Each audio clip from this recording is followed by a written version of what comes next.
Am I supposed to look at the camera? You're looking at me. Or am I pondering?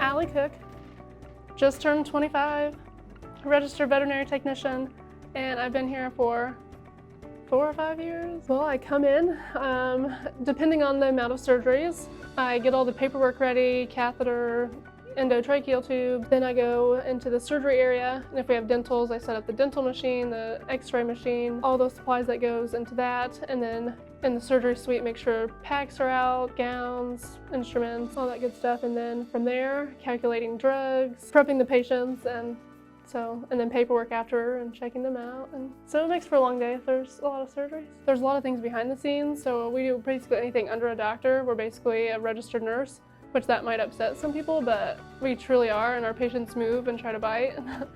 And people sit still for you most of the time. But we do anything from taking histories, answering phone calls, monitoring anesthesia, placing catheters, drawing blood, and then anywhere to the hardest parts where we have to assist in, the end of life for their pets. There's so much more that goes into it. It's not just making sure they have food and water. Like, we truly care about their health. We care about the people. We do a lot from just taking histories, answering phone calls, to drawing blood, monitoring anesthesia, making sure they're waking up safely, running in-house lab tests. Not just about the pets, and a lot of people think, oh, I want to be in the veterinary field because I don't like people. Well, it's a lot about the people because the pets can't talk. It would be a lot easier if the pets could talk. So the patient-client relationship is so important because they are their voice.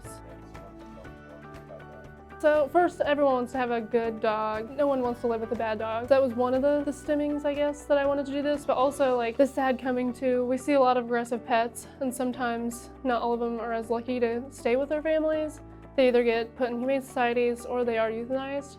So that was a big stemming for me because it was really upsetting to see that the dogs aren't really bad, and not in all cases, but some cases they were just really scared, and if someone could help them. Rowan's a happy dog as it is. Like, there's not much. As long as food is involved, she's happy. But seeing her training now, she gets so excited. She's happy to learn. I think our relationship is a lot better because of that. You always see the bad things. Everyone's like, oh, Rowan's so good. But I'm like, oh, she could be better. Just make sure your heart's totally in it. And make sure you really put in the work, because you're just gonna be upset with yourself if you're like, oh, it's fine, I'll get to it.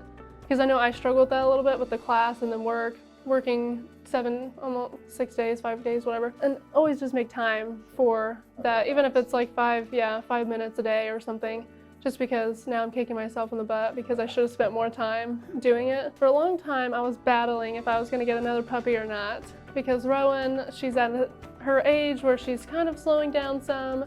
It's almost like if you picture an only child, because like things you start getting used to, like being a dog mom, and like I take her everywhere, so it's so much easier with one dog. So I'd like myself talked off the ledge of buying a new puppy. And then Wade came into the picture. Wade was going to be euthanized because he had a condition called vascular ring anomaly, which meant that he could not eat hard food. He would regurgitate it back up, so it made it really hard for him to develop as a puppy and to grow. And Dr. King, the sweet Dr. King, no, I really appreciate everything she does. She asked me if I would take care of him. Of course I said yes, and everyone always asked me through the whole process of Wade if I was going to keep him or not, and I just kept saying potentially, because I didn't want to get too attached, although everyone knew I was going to be attached. But I wanted to make sure he was going to survive and be okay, because there's always the risk after surgery. But now he's definitely part of the family, and we're figuring out his kinks and what works best with him with his food. He's a miracle little thing, and he's lucky because I did not want a male dog ever. But I love him, so. And we are out of time, and see you next time on the Employees. Yeah, so you already got the closing down.